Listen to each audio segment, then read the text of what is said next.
Salut et bienvenue dans un des épisodes les plus excitants de notre podcast Vivre à. Pourquoi ? Parce que nous partons pour une de mes villes préférées au monde, la belle, l'ensoleillée, la balnéaire, la tempérée, la dynamique, Sydney. Oui, nous sommes en Nouvelle-Galles du Sud, en Australie du Sud-Est. Aujourd'hui, parce qu'on le vaut bien, j'ai envie de dire, parce que c'est à juste titre une des villes les plus plébiscitées par les expats français dans le monde, et surtout parce qu'on a vraiment envie de vous la faire découvrir. Avec au sommaire Élise Léger, qui vit là-bas depuis 9 ans et que nous allons accueillir dans 20 secondes, pas plus, avec les infos d'Artus et les résumés de ce qu'il faut savoir sur Sydney, comme d'hab, et avec notre partenaire aussi, la FIAF, et l'interview de la présidente de Sydney Accueil, histoire d'avoir encore plus d'infos sur cette destination. Alors, on ne perd pas de temps, on décolle. Vivre à chaque week-end. Zoom sur une ville d'expat avec Olivier Geoffry. Salut Élise et bienvenue dans ce nouvel épisode de notre série de podcasts. Bonjour Olivier, merci de m'avoir invité. Je t'en prie. Cette semaine, nous partons vivre à Sydney et ça, c'est vachement bien. Très content de t'avoir avec nous pour découvrir une des plus belles villes du monde, de mon point de vue en tout cas. Et tu me parais en plus être la personne idéale pour cela. Tu vis là-bas depuis pas mal d'années, depuis 9 ans je crois, et tu es entre autres conseillère à l'Assemblée des Français de l'étranger. Alors pour commencer, tu nous en dis un peu plus sur ton parcours, en quoi cela consiste d'être conseillère à l'AFE par exemple, ce que tu fais d'autre et comment tu es arrivée dans ce pays du bout du monde. Ok. Alors dans mon rôle d'élu, il y a deux niveaux. Il y a un rôle d'élu plutôt local, comme si j'étais un peu une conseillère municipale pour les Français qui vivent en Australie, Fidji et Papouasie-Nouvelle-Guinée. D'accord. Et après, il y a le niveau supérieur qui est plutôt une élue régionale, comme si j'étais une conseillère régionale d'une région française, sauf que ma région, c'est l'Asie-Océanie. Donc c'est une grande région. Plus grand. Voilà. Donc en fait, un élu, de toute façon, il fait tout de sa propre initiative et il y investit le temps qu'il veut, qu'il peut. Le but étant d'être disponible, c'est ce que j'essaie le plus possible de faire, d'être disponible pour répondre aux questions, aux problèmes des Français qui vivent dans ces pays-là, avec tout ce qui a à voir avec l'administration française en fait. Donc je suis un peu une sorte de relais.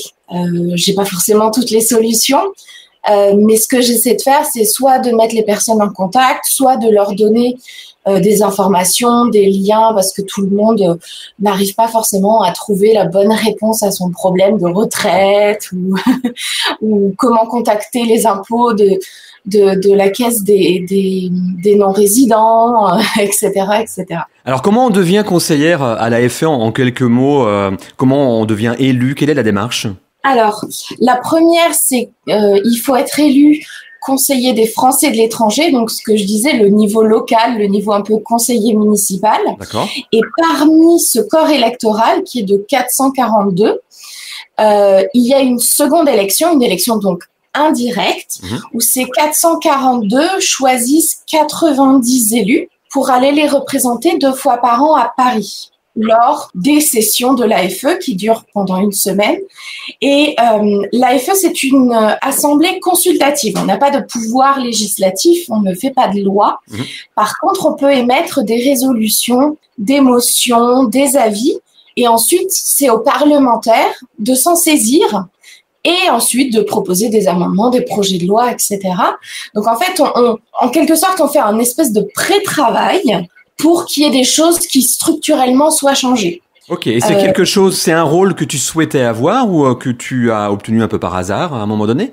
Le premier rôle, le rôle de conseillère des Français de l'étranger, c'était un peu par hasard. D'accord. Parce que j'étais pas forcément censée, je me présentais pas du tout en tête de liste en 2020, mais les élections ont été annulées à cause du Covid. Bien sûr. Et en fait, la liste dont je faisais déjà partie en 2020, mais dont j'étais 3e, donc pas forcément en position éligible, voilà, ça a été décidé. La tête de liste ne voulait plus être tête de liste. Elle est restée sur la liste, mais voilà, et la liste a décidé que ce serait moi à sa place.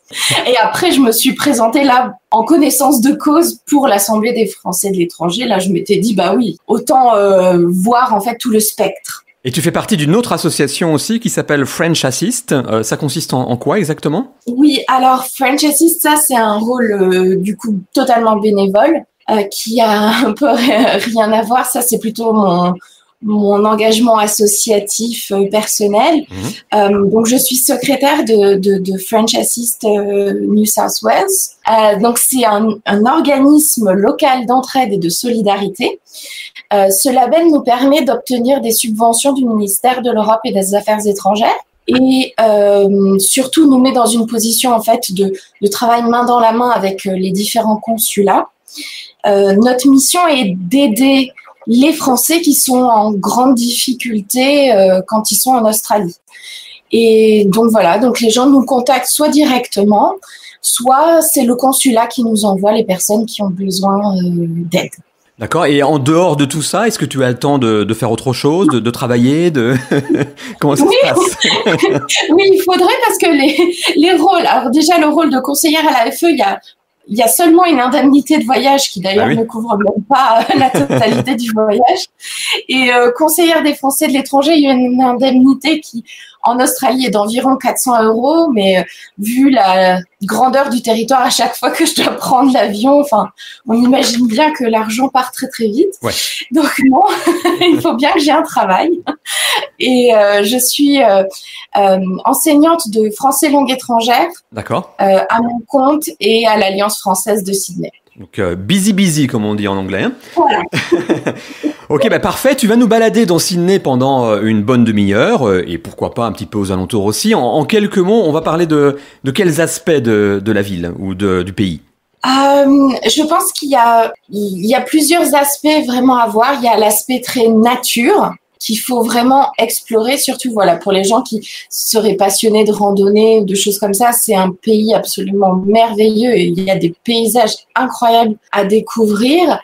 Après, il y a l'aspect plutôt citadin, mais ça, on va le retrouver dans beaucoup de villes du monde. Sydney, c'est une ville qui bouge beaucoup, qui a une activité nocturne, mais même diurne, très vaste, variée. Les Australiens adorent être dehors ou sortir, faire des choses le week-end. Voilà, donc il y a un peu deux aspects quand même très très très différents qui peuvent aussi s'adresser à des personnes très différentes. J'ai des amis qui sont venus me rendre visite en Australie et qui ne voulaient pas du tout visiter les villes, qui voulaient être dans la nature. Ok, excellent. Tout cela est à suivre dans un instant, juste après les infos d'Artus avec le résumé de ce qu'il faut savoir sur Sydney comme d'habitude. À tout de suite, Élise. Les infos d'Artus. Vivre à. Salut, je suis Artus. De retour pour partager avec vous les principales infos à connaître sur Sydney en 3 minutes.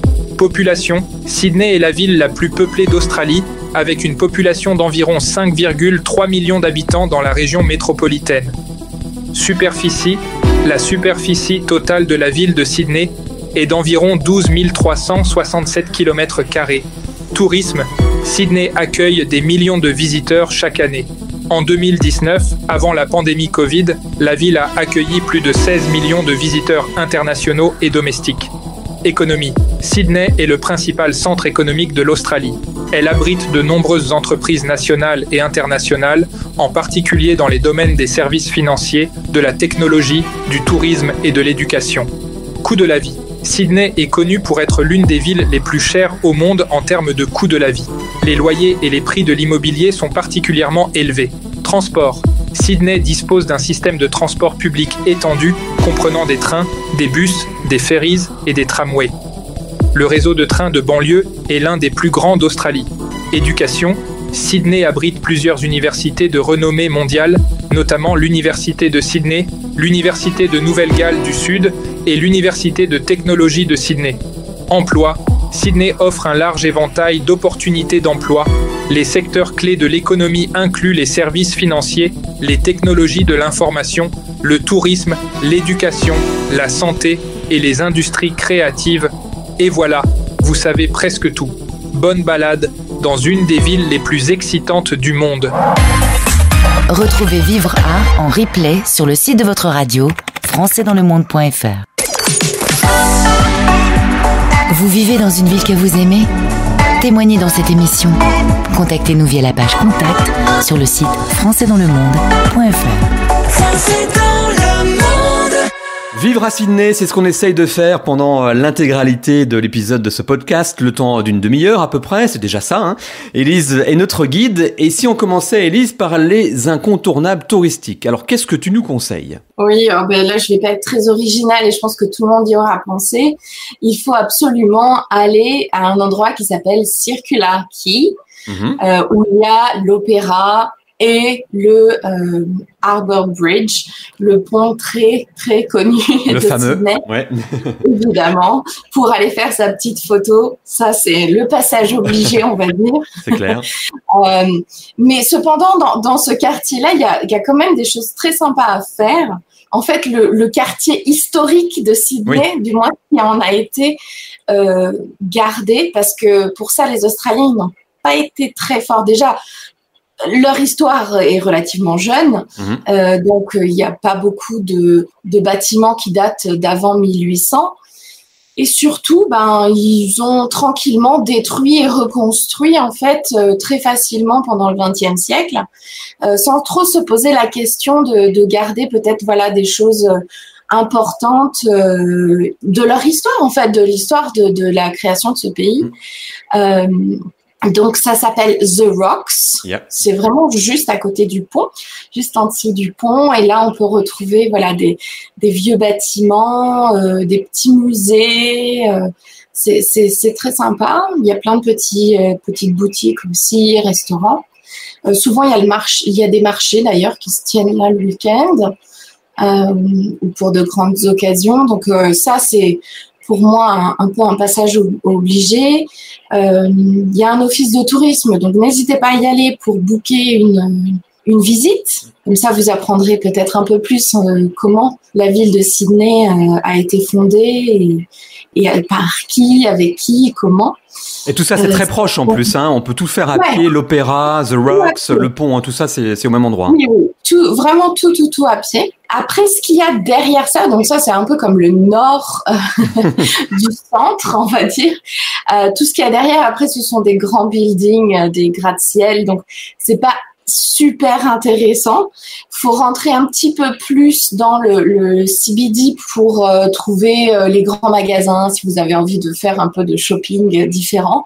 La mode est un peu différente, vous verrez si vous venez. Dans le bon ou dans le mauvais sens ? Pour moi, dans le mauvais sens. Enfin, disons que je n'ai pas adopté la mode australienne. On peut dire ça comme ça. Ok, c'est un choix. C'est plus poli. Parce qu'il y a toujours, je pense qu'il y a plein de gens qui font ça aussi, qui vont quand même dans les centres commerciaux des pays qu'ils visitent. C'est toujours une expérience, en fait, pas forcément pour dépenser énormément d'argent, mais voir différentes marques, différentes. Il y a beaucoup de marques australiennes parce que historiquement, l'importation, c'était très compliqué, puis ça coûte cher et ça rend les vêtements encore plus chers, en fait. Donc, il y a quand même aussi plein de marques australiennes qu'on connaît pas en France. Certaines sont bien, rassurez-vous, mais pas toutes. Donc ça, c'est un peu, vraiment le centre de Sydney. Il y a un très joli parc qui s'appelle Hyde Park. Où c'est vrai quand même, il y a des arbres qui sont plus que centenaires, qui sont magnifiques. Donc, vous pouvez passer par là, une cathédrale, les choses classiques d'une ville, quoi. Vraiment, la chose basique. Et toi, qu'est-ce que tu aimes faire, toi, si on te demande, par exemple, c'est le week-end, Élise se promène, où tu irais sans réfléchir comme ça en premier lieu? Alors, j'irai pas forcément dans le centre, ça c'est sûr. L'avantage de Sydney, c'est que tout l'est de la ville, c'est une côte océanique. Donc, évidemment, on a des plages. Enfin, non, pas évidemment, parce que, par exemple, à Brisbane, il n'y a pas de plage, même si c'est au bord de l'océan. Non, j'irai plutôt, dans la nature ou soit dans une réserve naturelle pas trop loin. Moi, j'habite au sud de Sydney, donc je prendrai la voiture et j'irai au Royal National Park, qui est un parc absolument magnifique. Ou sinon, juste prendre d'un petit coup de voiture, en 15 minutes, je pourrais être à Maroubra Beach ou Coogee et juste aller prendre la voiture, aller à la plage, prendre un café, marcher le long de la plage, voir des amis, des choses très simple en fait. Non, ça me paraît très bien. Il y a aussi, je crois, pour y être allé à Sydney il y a très longtemps, il y a presque 20 ans maintenant, des destinations un peu week-end pour les habitants de Sydney, comme les Blue Mountains par exemple. Oui, alors donc on a les Blue Mountains qui sont au nord-ouest de Sydney. Alors il n'y a pas énormément de neige, peut-être quelques jours dans l'année. C'est pas du tout une station de ski ou quoi que ce soit, mais ce qui est assez merveilleux, c'est la végétation et vraiment la géographie de cet espace qui le rend absolument magnifique avec ses forêts d'eucalyptus. Oui. On les appelle bleus. À cause de ça, en fait, à cause des feuilles, qui fait une sorte de forêt bleu foncé un petit peu. Donc ça, c'est 1h30 de Sydney. Même maintenant, on a une super autoroute. C'est même encore moins. Et oui, voilà, il y a des destinations comme ça un peu plus dans les terres. Pour le week-end, ceux qui aiment aller dans le sud peuvent aller. Alors, c'est plus de 3 heures de route, mais les Australiens, ça leur fait pas peur parce qu'il y a tellement de trafic dans cette ville qu'on fait 10 km en 1 heure. Donc, 3 heures de route, pouf, qu'est-ce que c'est? C'est une très belle ville de campagne qui s'appelle Bowral, B-O-W-R. A-L. D'accord. Aussi où plein de gens aiment aller. Là, c'est l'escapade un peu campagne, vraiment la campagne australienne, les animaux. Donc c'est très agréable aussi. Oui, il y a plein de petites destinations comme ça qui sont juste pour le week-end. Les Australiens adorent être dehors. C'est ce qui ressort le plus, c'est vraiment le côté nature de Sydney et des environs. Et en tant que locaux, on est évidemment un peu moins épaté par l'opéra, etc. Donc en fait, oui, la semaine on est dans Sydney pour travailler, donc le week-end on en sort un petit peu, ou alors on va à des endroits où on va moins pour profiter en général de l'extérieur, parce que même l'hiver il ne fait pas très froid. Tant que le jour est levé, qu'il y a du soleil, il fait pas froid. Donc on peut faire vraiment beaucoup de choses dehors toute l'année. Et après, pour le week-end, il se passe toujours quelque chose à Sydney. Il y a toujours un festival de quelque chose. Donc, on peut, comme c'est un pays avec énormément de communautés différentes, on sait qu'au mois de février, c'est toute la célébration du Nouvel An lunaire, qui vient en général des pays d'Asie du Sud-Est, alors la Chine, mais aussi Vietnam, Cambodge, etc., qui célèbrent ça. Donc, la ville va se transformer dans un de ces quartiers vraiment pour célébrer ça. Donc, il va y avoir des petits spectacles de rue, des choses comme ça. Quand on arrive d'ailleurs au 14 juillet, il y a un énorme festival à Circular Quay. Il y a beaucoup de choses qui sont célébrées tout au long de l'année. Donc, il y a vraiment toujours quelque chose à faire le week-end. Très bien. On n'est jamais laissé tomber. Très bien, très sympa. On s'y croirait, ou à défaut, au minimum, ça donne vraiment envie d'y être. Et ça, c'était pour les sites ou l'aspect touristique, les choses à visiter absolument ou à faire quand on arrive. Et dans quelques minutes, on va aussi aborder d'autres aspects de la ville, comme la culture, la vie sociale, la vie quotidienne, les relations, l'emploi, etc. Tout ce que quelqu'un comme toi, Élise, qui vit sur place depuis 9 ans, peut vous apprendre de l'intérieur, comme si vous y étiez en quelque sorte. C'est à suivre juste après le replay de cette semaine, l'interview par Gauthier de Nathalie Ganacho, la présidente de l'antenne locale de la FIAF, notre partenaire, Sydney Accueil. Françaisdanslemonde.fr. Le podcast. Je vous invite à vivre dans le futur dans les 10 prochaines minutes. Parce que oui, quand on est en Australie, on est dans le futur. Eh bien, on est globalement à l'envers de ce que l'on vit en ce moment. Si vous êtes français de France, par exemple, nous c'est l'hiver, là-bas c'est l'été. C'est le jour pour vous, là-bas c'est la nuit. Les saisons sont inversées, le style de vie est inversé, tout est inversé. Et en plus, on part à 20 000 km. Bonjour Nathalie. Bonjour à tous, bonsoir. Donc, oui, du coup, tu es la présidente de Sydney Accueil et justement, ça va être le propos de ces 10 prochaines minutes. Ouais. Se préparer à ce choc parce que autant on part dans un pays anglo-saxon, donc on va retrouver un certain nombre de codes, autant il faut se préparer lorsqu'on arrive au bout du monde à être au bout du monde. Oui, il faut se préparer à être quand même assez isolé. À cause de plusieurs choses. Donc bien sûr l'éloignement physique, et puis quand vous souhaitez appeler quelqu'un avec les 10 heures de décalage horaire, c'est pas pratique parce que, comme tu l'as dit, le jour, la nuit, on va pas appeler nos proches en plein milieu de la nuit. Donc on est vraiment très isolé, et tout est décalé, les saisons. Tout, le temps, les saisons, la manière de vivre, tout est décalé. Donc c'est vrai qu'on se sent parfois très seul, pour peu que l'anglais ne soit pas vraiment notre fort, ça devient parfois assez difficile. Tu m'as par exemple expliqué que dans les premières fois où tu es allé faire tes courses dans le supermarché, tu t'es retrouvé à vouloir acheter une pâte brisée, et celle qui avait les pâtes brisées, c'était toi, parce que oui, fini en larmes. T'es tombé en pleurs, t'as dit je m'en sortirai jamais. Un petit détail du quotidien et bloum, le monde s'écroule quoi. Et c'est ça, c'est vrai que je me suis lancé un défi aussi. J'ai voulu poser la question à un monsieur qui travaillait dans les rayons. Est-ce qu'il y avait des pâtes brisées toutes faites? Je pense que ça, c'était vraiment la chose à pas faire, ni pour lui ni pour moi. Mais c'est vrai que voilà, ce sont des petits détails. On perd en fait tous nos repères. Et pour les Français, arriver en Australie, c'est vraiment une perte de repères totale. Bon, il roule à gauche déjà. Bon, ça, à la rigueur, on peut s'en remettre. Mais c'est vrai que faire ses courses, discuter avec des gens, on comprend pas les prix. On n'a aucune notion des prix. Donc on vous dit ça coûte tant. Bon, ok, si vous le dites, c'est le dollar australien. Donc c'est très très déroutant. Très déroutant. On se sent vite seul. Un mot sur ton parcours. Est-ce que tu connais Francis Cabrel? Tu l'as déjà croisé lorsque tu habitais en Haute-Savoie?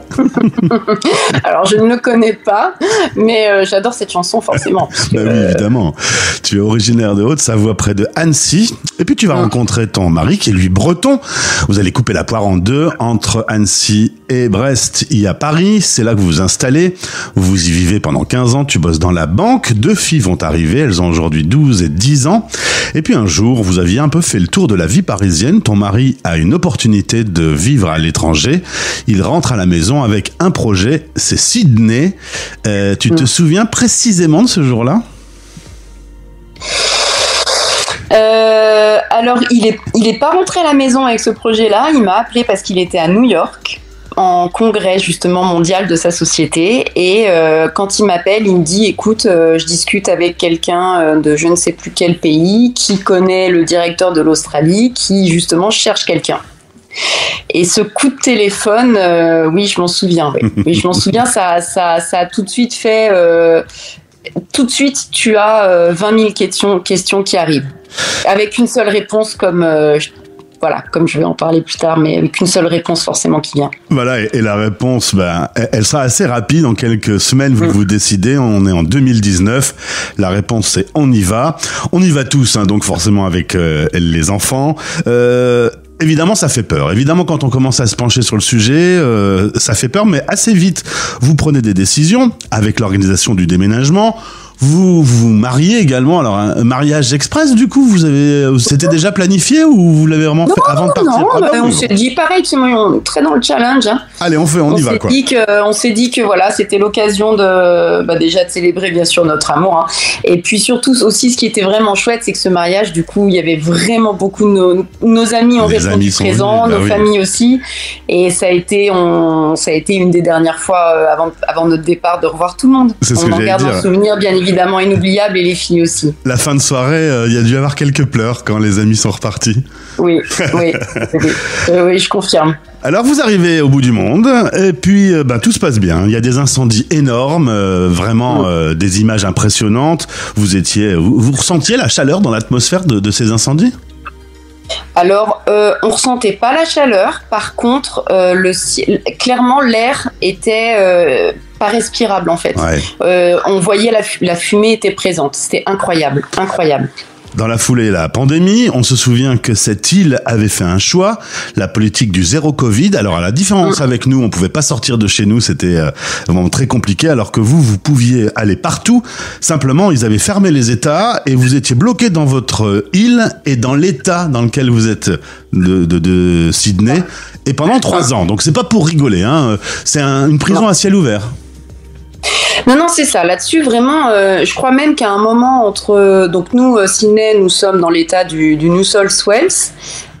Entre le New South Wales et le Queensland, à un moment, il y a eu des cas de Covid dans le New South Wales. Ils ont déployé l'armée. Le Queensland a déployé l'armée au niveau de la frontière pour éviter que les gens du New South Wales viennent dans le Queensland. C'était incroyable. Ils coupaient tous les vols. Enfin, on a mis, pour te donner un ordre d'idée, une fois on a réussi à partir dans le Queensland. Il y a eu un cas de Covid qui s'est déclaré. On a mis 18 heures pour rentrer, pour faire Cairns-Sydney. Ah ouais. 18 heures. On aurait pu rentrer à Paris, c'était la même chose. On peut rajouter à tous ces trucs un petit peu chelous et différents de chez nous, la faune aussi. Tu me disais, n'importe quel animal en Australie, c'est un warning, quoi. Mais alors, oui, donc on les connaît en règle générale, parce que comme je te disais, quand tu dis à des personnes que tu pars en Australie, bien sûr, le grand jeu, c'est de taper sur Internet, voilà. Mais alors, nous, on a découvert quelque chose quand même ici, c'est bon, requins, serpents, araignées, ok, ça, il n'y a pas de problème, on a fait le tour avant de venir. Mais on a réalisé ici que même les oiseaux t'attaquent. Ah ouais. Oui, ce qu'on appelle ici les magpies, qui sont donc des pies avec des yeux rouges.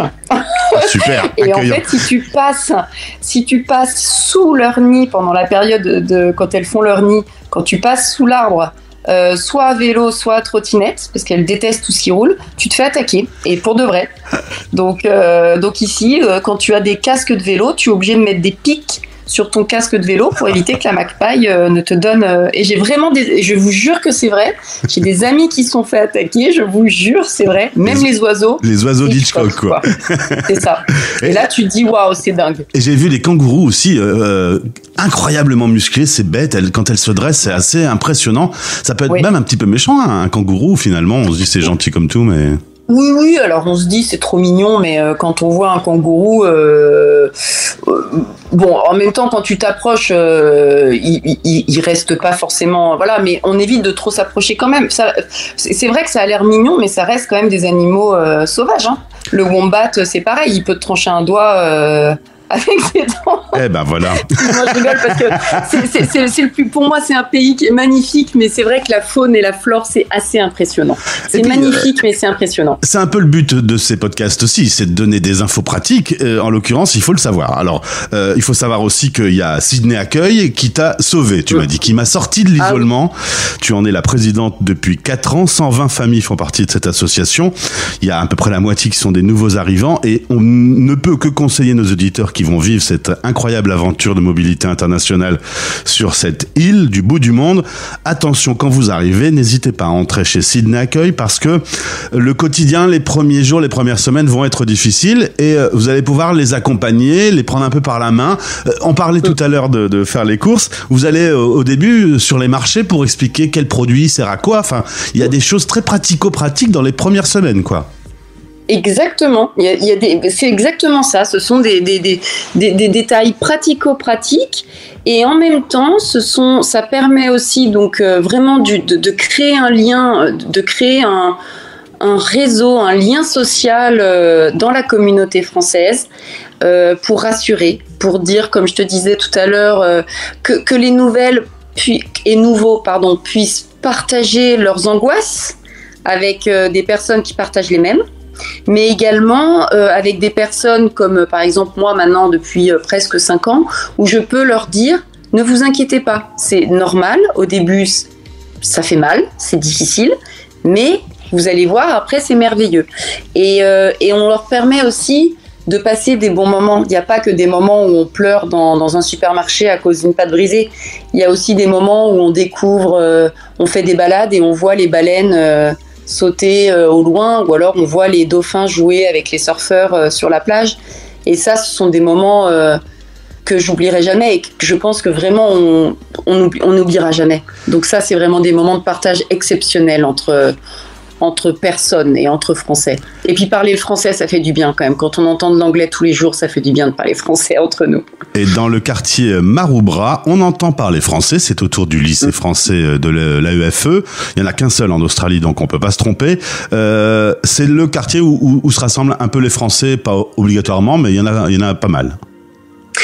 Oui, Parce que tout simplement, en fait, ça permet d'être à côté du lycée français. Et c'est vrai que alors même si Sydney est une ville où on roule plutôt, par rapport à Paris, c'est incomparable. Hein, voilà, les bouchons ne sont pas les mêmes. On évite quand même de faire 3/4 d'heure de route pour emmener ses enfants à l'école. Donc souvent on habite pas loin. Et puis c'est à côté de la plage, Maroubra. Donc c'est quand même un quartier qui est très sympa. Et puisque l'on parle de l'école, rappelons que la rentrée scolaire c'est en septembre lorsqu'on est en Europe, et quand on est en Australie, la rentrée c'est là en février après les vacances. Ça faut le savoir aussi parce que les enfants qui arrivent, il faut qu'ils retrouvent un rythme en fait. C'est ça en fait, c'est un peu la question et c'est une des questions vraiment et c'est là en fait, c'est une des questions qui se posent puisque souvent tu te dis où est-ce que je vais vivre pas trop loin de l'école de mes enfants, mais du coup où est-ce que je vais mettre mes enfants à l'école, parce que des enfants qui ne parlent pas anglais qui arrivent au mois de septembre par exemple en plein milieu d'une année scolaire dans une classe qui est déjà faite. Moi, j'ai pensé pour mes enfants, je me suis dit, je peux pas leur infliger ça. À l'époque, elles avaient 5 ans et 7 ans. Je me suis dit, mais c'est pas possible. Donc, c'est pour ça qu'on a fait le choix au début de les mettre au lycée français pour que le cursus soit le même et qu'elles soient pas trop perturbées. Et puis, maintenant, elles s'y sont faites bien. Et a priori, tout va bien. Vous êtes extrêmement heureux de votre nouvelle vie, loin de Paris. Voilà, alors on est malheureux bien évidemment toujours un peu d'être loin de la famille et des amis, ça c'est sûr, mais loin de Paris, ça, oui, on est heureux. Hein. C'est vrai que quand on voit le décalage, parce que ça aussi c'est un gros décalage par rapport en France, mais un décalage on va dire entre guillemets positif, c'est vrai que je pense qu'en 5 ans d'Australie, j'ai vécu une grève de train qui a duré une journée. Ah ouais, c'est pas pareil. Voilà. Par contre, tu te sens peut-être plus loin de tes montagnes de la Haute-Savoie, du bon vin blanc et du fromage. Oui, alors le fromage, ça, je peux le retrouver. Ça, c'est pas un problème, même si ça coûte mais une fortune. En même temps, c'est vrai que Reblochon, faut le faire venir, depuis les Aravis, c'est pas à côté. Le vin, en Nouvelle-Zélande et en Australie, on a de quoi faire aussi. Voilà, les montagnes, on est allé quand même skier en Nouvelle-Zélande du coup, parce que les montagnes en Australie, c'est quand même, c'est pas pareil. Donc on est allé skier en Nouvelle-Zélande, on s'est dit que c'était pas mal aussi. Si vous vous apprêtez à vivre cette grande aventure, direction Sydney Accueil, le lien pour le site web et plein d'informations pratiques, parce que depuis la France, ça se prépare. On peut déjà vous contacter bien en amont, quoi. Vaut mieux prévenir que guérir. Et d'ailleurs, je conseille, j'ai une membre de Sydney Accueil qui fait maintenant partie du bureau qui m'a contacté 6 mois avant son départ pour des questions pratiques. Par exemple, si vous voulez venir avec des animaux, c'est relativement compliqué. Il y a des démarches à faire si vous voulez choisir un logement. Et donc du coup, le fait de nous contacter via les réseaux sociaux, par exemple Facebook, vous nous envoyez un message via Facebook. On pourra vous renseigner avant et échanger, se téléphoner, vous rassurer et vous donner des conseils à l'avance. Merci beaucoup Nathalie, moi ma journée commence, toi tu vas te coucher, alors bonne nuit à toute la petite famille et au plaisir de se retrouver, à bientôt du coup. Merci beaucoup en tout cas, belle journée à tous. Vous écoutez Vivre à, animé par Olivier Geoffry sur la radio des Français dans le monde.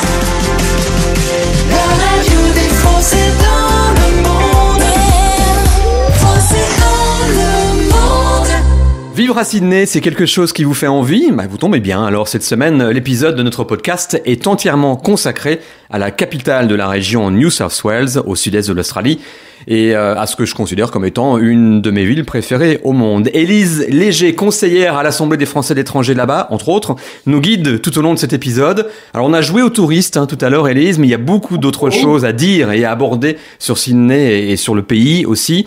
Dis-nous tout, quel sujet souhaites-tu évoquer pour continuer ? On parle de culture peut-être ? Oui, on peut parler de culture.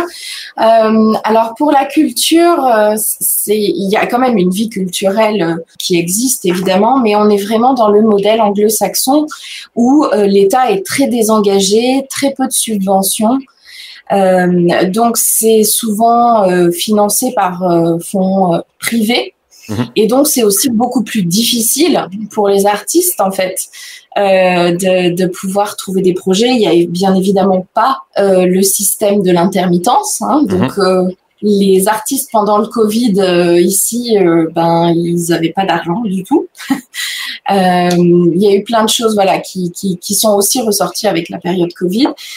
Juste pour donner une petite anecdote, l'opéra, déjà, il n'y a pas d'opéra national. D'accord. En Australie. Il n'y a pas un opéra fédéral financé par le ministère de la Culture australien. Les seules initiatives d'opéra qui existent sont privées. Et un jour, comme je viens en France du monde de la culture, j'ai travaillé dans un centre dramatique national pendant plusieurs années. Donc c'est un domaine que tu connais bien.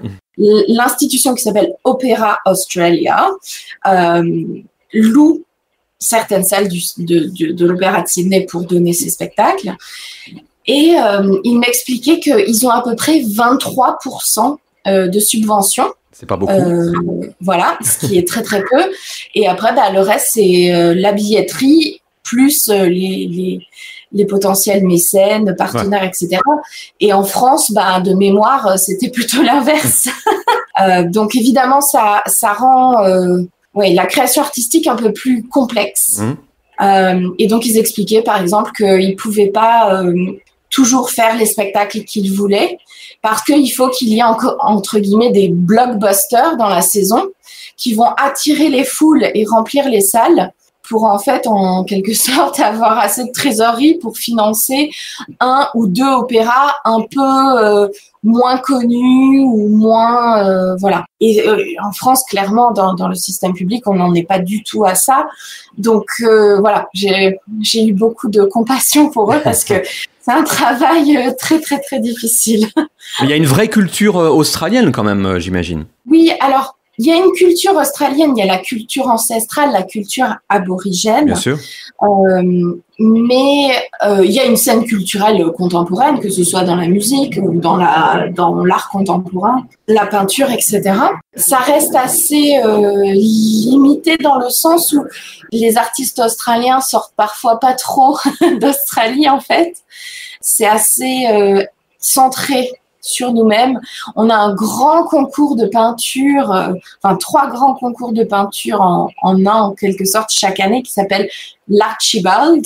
Et pour participer à ce concours, pour envoyer sa toile, alors il faut peindre quelqu'un du monde de la culture en Australie, pas forcément qui sont australiens, mais quelqu'un qui a marqué la culture en Australie, et soi-même être un artiste soit australien, soit résident en Australie. Ça peut être vu aussi comme une très très bonne chose. C'est bien aussi de récompenser les siens.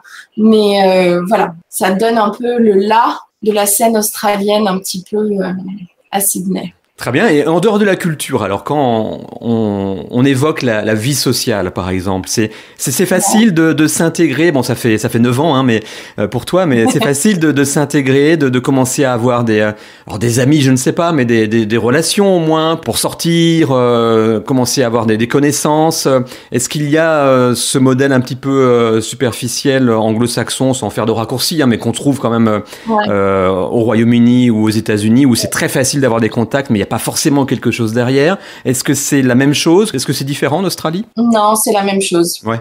C'est sûrement, je dirais, par le travail que les gens vont se faire leurs premiers amis australiens, ou alors s'ils sont impliqués dans une communauté.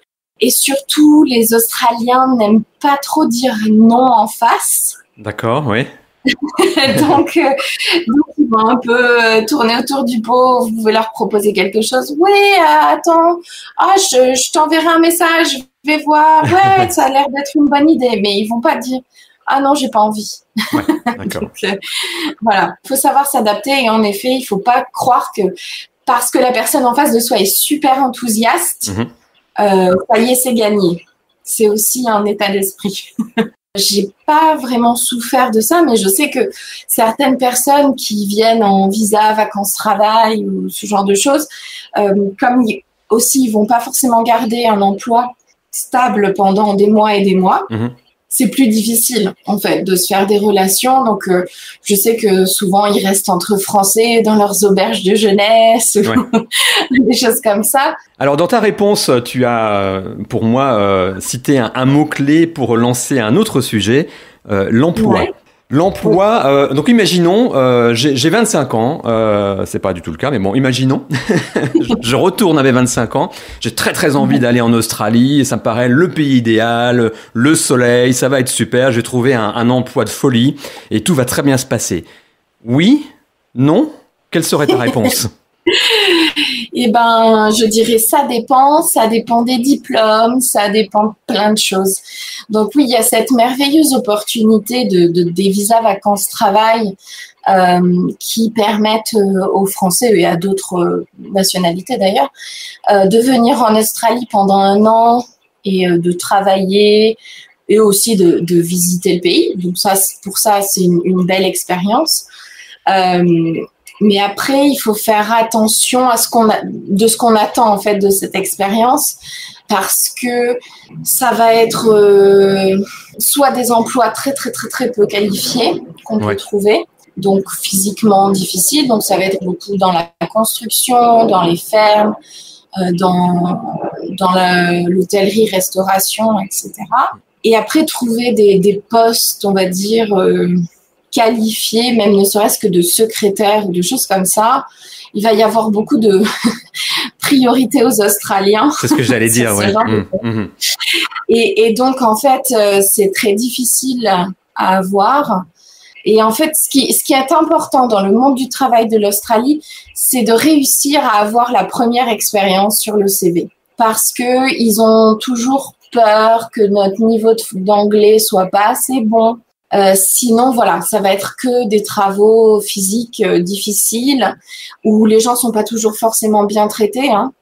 C'est le propre du visa vacances-travail, c'est l'Australie qui fait venir des travailleurs saisonniers en fait autant qu'elle a besoin.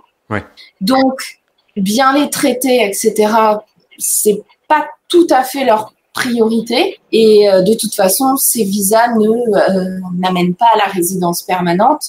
Il faut soit avoir des qualifications très spécifiques. Il y a une liste sur le site de l'immigration qui dit on a besoin de médecins, ingénieurs, infirmiers, charpentiers, peintres en bâtiment, carreleurs.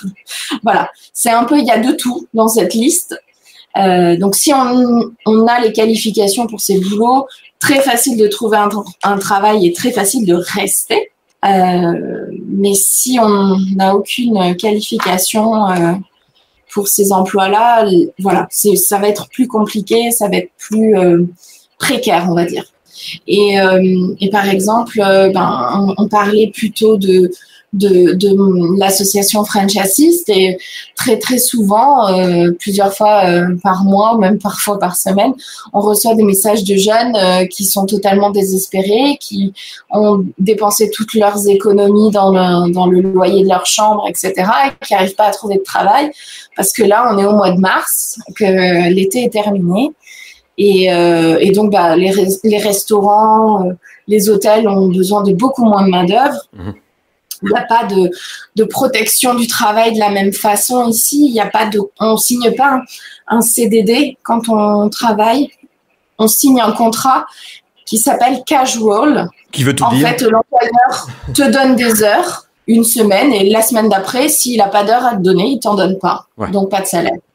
Donc, évidemment, c'est une situation assez précaire, et ça peut, malheureusement, arriver à des points où des personnes, repartent d'Australie parce qu'ils n'ont plus d'argent. Alors, on arrive à la fin de cet épisode, de ce petit voyage à Sydney et ses environs, déjà. Hein. Est-ce que tu as une façon, allez, en 2-3 mots, de résumer, alors, soit ta vie là-bas depuis 9 ans, bon, en 3 mots ça va être compliqué peut-être, mais soit Sydney, le pays. Si je te demande qu'est-ce que Sydney t'inspire en quelques mots pour conclure, tu me réponds quoi? Pour Sydney, je dirais soleil. Ouais. Parce que vraiment... Ça me va bien. J'ai vécu dans plusieurs villes de France, notamment celle du Nord, et c'était pas la même chose. Non. Ouais, soleil, dynamisme, honnêtement. Ouais, c'est une ville quand même très dynamique. Qu'est-ce que tu penses de laid back, relax, pour les Australiens en général? Non. Ça, c'est un cliché. D'accord, ok. Ça, c'est un cliché. Il suffit de conduire à Sydney pour savoir que les Australiens sont pas du tout laid back. D'accord. Ils sont très énervés sur la route. Ouais, non, mais c'est bien que tu l'aies dit, mais non, ça, c'est un cliché. Okay. Les lay back, ce sont les gens extrêmement riches qui vivent au bord de la mer. Parce qu'en effet, ils n'ont pas besoin de se préoccuper de trop de choses, donc ils sont très détendus. En tout cas, tu as bien de la chance de vivre là-bas, Élise. Merci beaucoup de nous avoir fait découvrir ta ville, ta Sydney. Tu penses y rester encore longtemps? Ce serait pas une de ces villes qu'on a du mal à quitter par hasard? C'est possible. Moi, maintenant, là, je suis mariée avec un Australien. On a acheté notre appartement. On va avoir un bébé. Donc, félicitations. Là, merci, j'en partirai pas. Ok, c'est clair comme ça. Mais encore merci pour toutes ces infos qui vont donner des idées à plus d'un auditeur, à mon avis. Et une très belle continuation à toi là-bas dans ce beau pays. Merci beaucoup, Olivier. Bonne journée. Sydney, voilà une belle destination avec des avantages et des inconvénients comme toute ville, mais avec aussi une douceur de vivre, un dynamisme, on en a parlé tout à l'heure, les repères du monde anglophone, toujours utile, une météo très sympa avec quand même des températures qui descendent jusqu'à 15 degrés l'hiver, m'avait dit un chauffeur de taxi il y a longtemps. Quel que soit votre état d'esprit, c'est clairement une destination à tenter et je vous invite à le faire dès que possible. À mon avis, vous n'allez pas être déçus. Bon voyage et à bientôt sur la radio des Français dans le monde pour une autre destination spéciale expat. Salut! Retrouvez Vivre A en replay sur le site de votre radio. françaisdanslemonde.fr